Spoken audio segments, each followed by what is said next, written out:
Assalamualaikum warahmatullahi wabarakatuh. Om Swastiastu, Namo Buddhaya, salam kebajikan.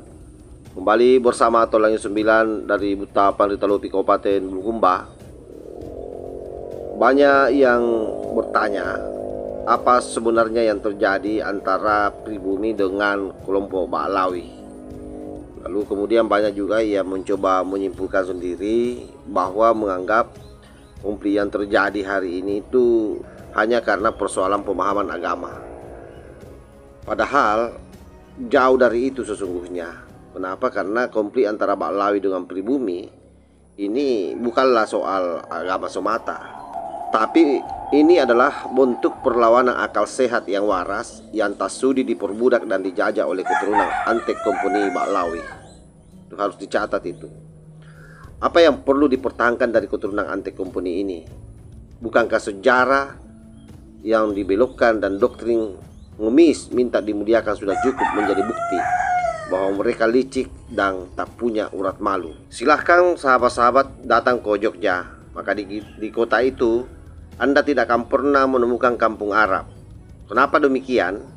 Karena sejak zaman Sri Sultan Hamengkubuwono pertama sudah paham betul bahwa para Arab Yaman itu Antek Komponi dan sering berkhianat pada pribumi.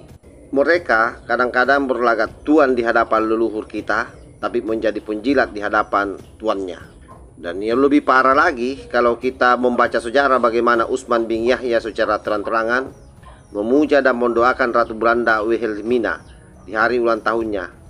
Dan tak hanya itu, bahkan para Ba'lawi kompak menggelar parade sebagai wujud cinta pada Ratu Belanda Wilhelmina sebagai junjungannya.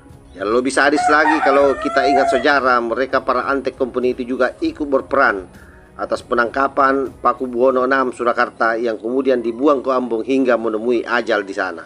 Bahkan bukan itu saja, bagaimana kemudian perjuangan rakyat petani dari Cilegon itu dibungkam oleh fatwa sesat dari Utsman bin Yahya yang mengharamkan memerangi penjajah Belanda.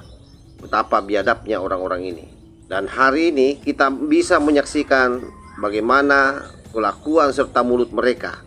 Sering membuat onar, sering berkata kotor, gemar mengibliskan, suka mendajalkan dan teriak-teriak PKI. Padahal kalau kita tahu bahwa gerombolan mereka juga banyak yang jadi aktor komunis. Sungguh keji dan sangat tidak waras. Karena itu, kalau hari ini masih ada yang percaya mereka cucu Nabi, itu menjadi pertanyaan besar. Apa yang ada di dalam isi kepalanya? Bagi kami, mereka hanyalah para keturunan Antek Komponi yang sulit diyakini nasabnya dan sangat rendah kelakuannya.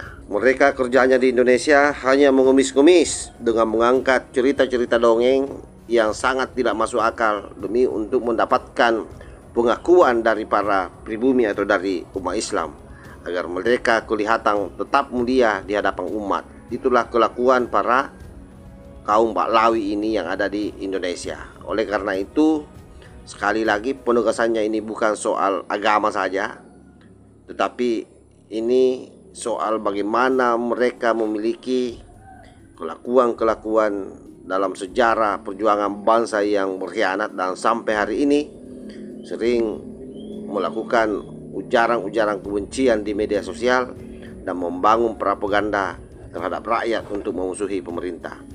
Itu yang dilakukan oleh oknum-oknum Ba'lawi para cucu Antek Belanda ini. Saya kira apa yang saya sampaikan ini mudah-mudahan bisa bermanfaat. Wallahul muwaffiq ila aqwamit thariq. Wassalamualaikum warahmatullahi wabarakatuh.